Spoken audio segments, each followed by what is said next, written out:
Excellent. Okay, so how many of you out there think that technology is a strategic differentiator? All right. How many of you view it as a necessary evil? And now the most important question: how many of you are thinking it's 4 o'clock here, but it's got to be 5 o'clock somewhere? So we're going to make this pretty quick. We're going to take you through 4 technology issues that every CEO should be aware of. And just because it's late in the afternoon, we're going to make it fun. We're going to gamify it, a word everybody likes. So take out your paper and pencil. As we take you through these 4 technology issues, I'd like you to rate yourself 1 to 5. At the end, we're going to score it and see where you're fair. Now, 1 is, wow, could really use some work on that. And 5 is going to be world class. I probably want to hire you at the way out here. So the first issue to be aware of is how seamless is your customer journey? I believe it was Maya Angelou who said, people will forget what you say, they'll forget what you do, but they'll never forget how you made them feel. Okay, so the question is, how is technology supporting or impeding your customer journey?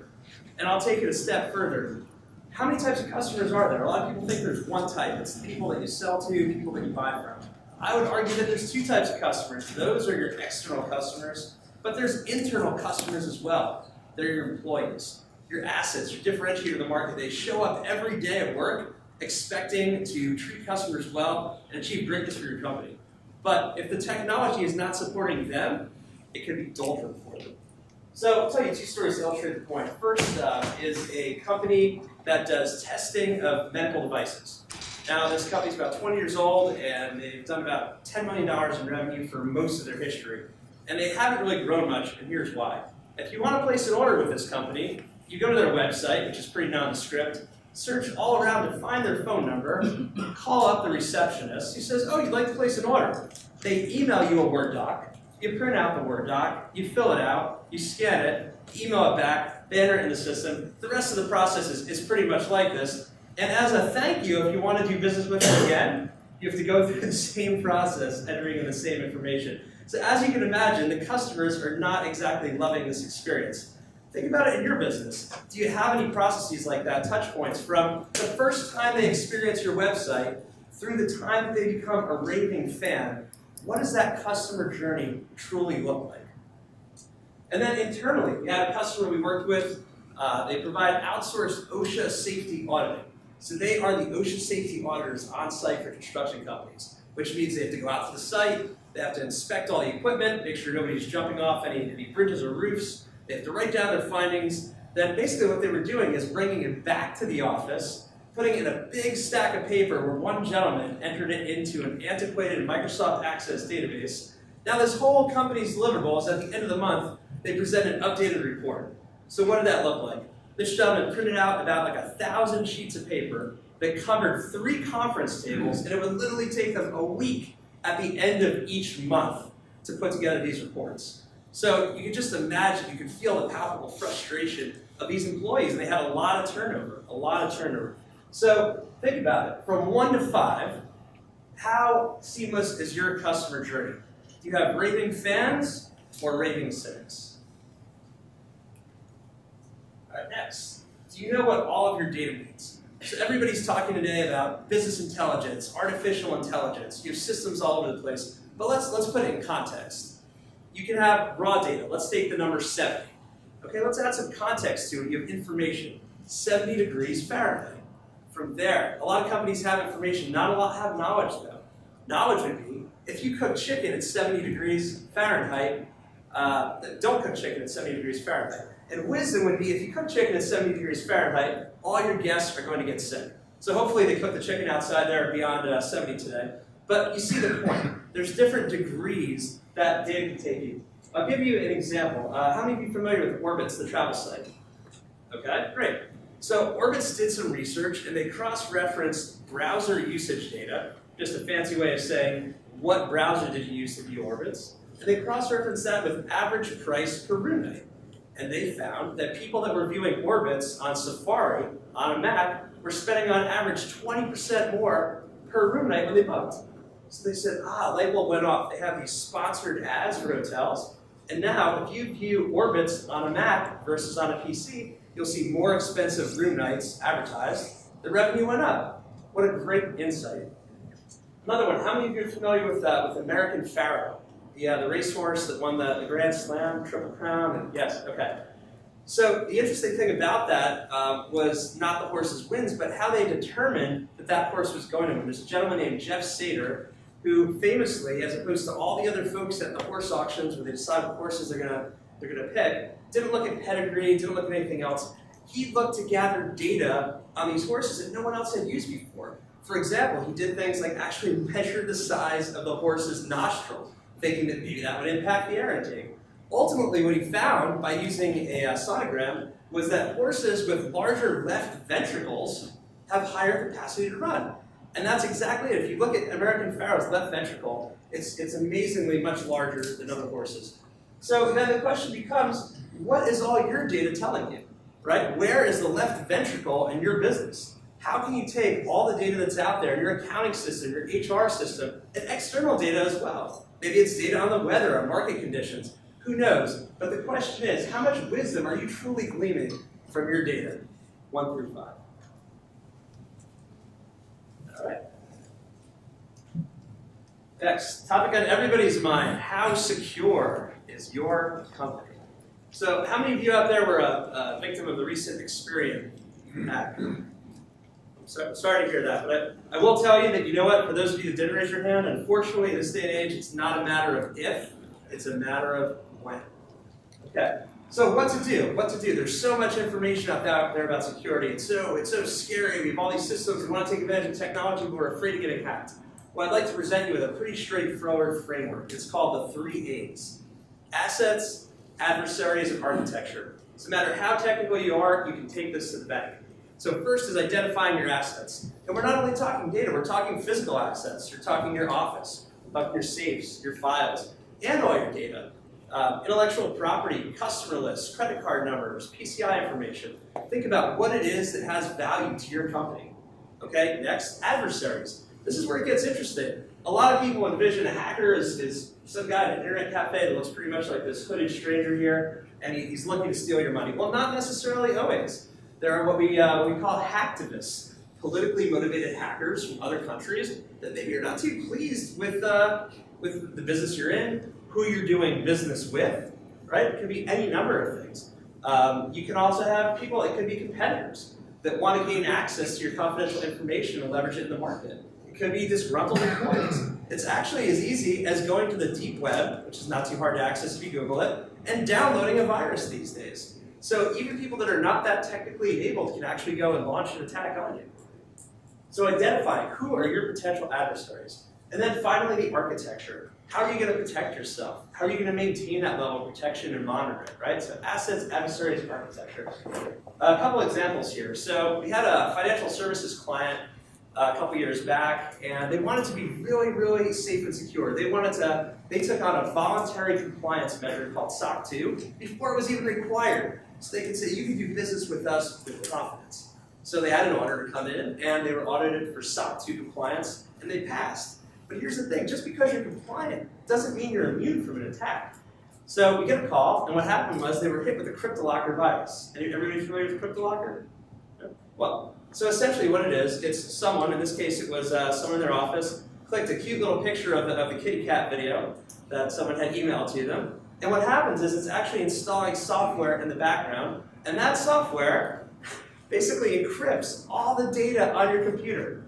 All the data. It locks you out of your data. Now, that can be something of a risk, but here's what happened here. This person had network drives mapped to 8 years of financial information.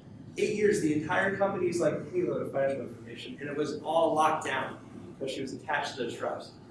So, given that hackers don't typically take MasterCard or Visa, this hacker wanted $500 in Bitcoin.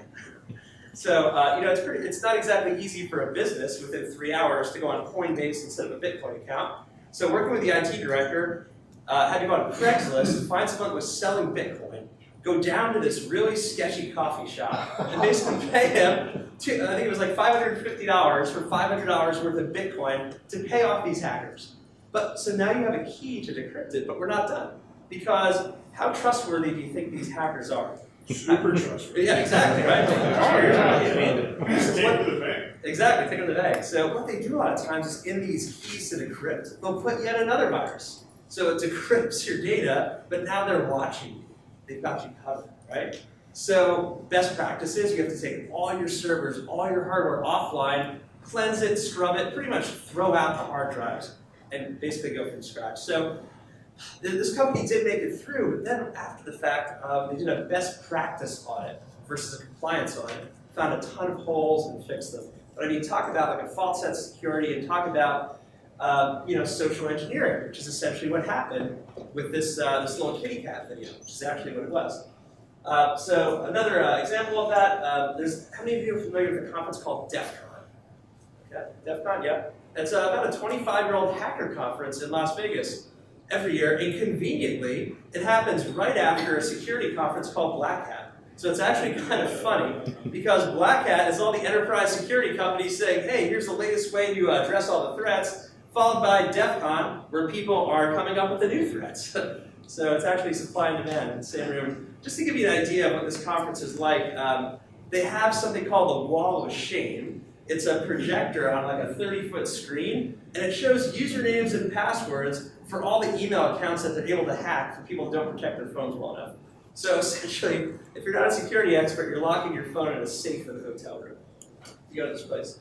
Now, at DEF CON, they have it neatly organized, as hackers are, into little villages, okay? So they had one village, which is IoT, Internet of Things, and you can go there and see the latest exploit on how they can hack a municipal water pump, right? They have all these different kinds of exploits, but surprisingly, the highest attended village at DEF CON was the social engineering village.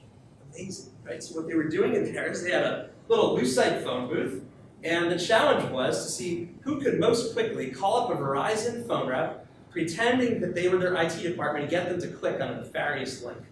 Basically, it was like about 5 minutes, I think, was the record. And this was to a live audience of 50 people. This is what these guys get off on. It's crazy, right? So you can have the best security in the world, the best protection, but if you don't have employee awareness and training, that can become your biggest nemesis. So just keep that in mind when you're out there. So, assets, adversaries, architecture. How secure is your company? 1 to 5. Yeah. So, last point. How cost effectively is your technology being used? So, how many of you out there feel that your technology is cost effective? Okay. And now, the real question, how many of you out there actually consider your technology a profit center? Yeah, because I mean, that's really what it should be. I would propose that business strategy gets broken down into only 4 buckets, right? Increasing revenue, decreasing expenses, maximizing efficiency, and maintaining compliance. So the question is, how is technology being used in those buckets to drive the bottom line? Let's look at increasing revenue. For example, we had a client that was doing real estate recruiting websites, working with a lot of realtors. And they had this awareness that they found that these realtors were really not good at maintaining a social media presence, although everybody was looking for them on social media. So they got a brilliant idea. They're going to create content for these realtors and put it on their social media profiles for them. Turn it into a monthly recurring subscription, a new revenue stream. So what can you be doing with your customers? Is there some kind of recurring subscription-based offering you can put out there for them? Can you do some kind of like mobile strategy that makes it easier to buy from you, that keeps them more informed? What can you be doing to increasing revenue? Now, how about decreasing expenses? Do you have any legacy servers, old applications where you're just paying like ridiculous amounts of money for maintenance agreements, things aren't working? You have a data center that's actually in your building when literally you could be paying a quarter of the price by putting everything in the cloud. What can you do to actually decrease your expenses? And then maximizing efficiency. If you look at all your processes, like we were talking about before, the customer experience, almost guaranteed there's going to be some places where you can go paperless, where you can automate a little bit. Not only is it going to improve your customer experience, it's going to make things more efficient, again, which drives profit to the bottom line. And if any of you out there have to deal with compliance, whether it's PCI or otherwise, everyone knows what an administrative nightmare that can be. So looking at how you can use technology just to make that easier for you so you don't have to deal with it. So 1 to 5, how cost effectively is technology being used? How close are you to having technology be a profit center for your business? All right, so let's add it all up and we'll see how the room did. Everybody have their numbers ready? Yeah? Great, okay. So who here is 18 to 20? 18 employees? Good. All right. You're hired. My CIF. Oh, perfect. Great. Okay, 12 to 17. Okay, and how about the 4 to 11s? Interesting. Great. Thank you for sharing. Hopefully you found the exercise informative. And I'll leave you with this. Now that we have an awareness of some key technology issues, how complete is your technology roadmap? So I'd like to ask, how many of you in here have a strategic roadmap? And how about a technology roadmap to go with it? It's updated, right? I mean, it's a real opportunity. So if you have a technology leader in-house, they should be providing this for you. Looking at risks, looking at opportunities, and reconciling it with your corporate strategy to do what we were talking about, right? Increase revenue, decrease expense, maximize efficiency, maintain compliance. If you don't have a technology leader that's giving this to you, find one, rent one, but if you don't have one, it's you. Okay, because keep in mind that if you don't know where you're going, then any road or digital superhighway will get you there. So thank you for your time.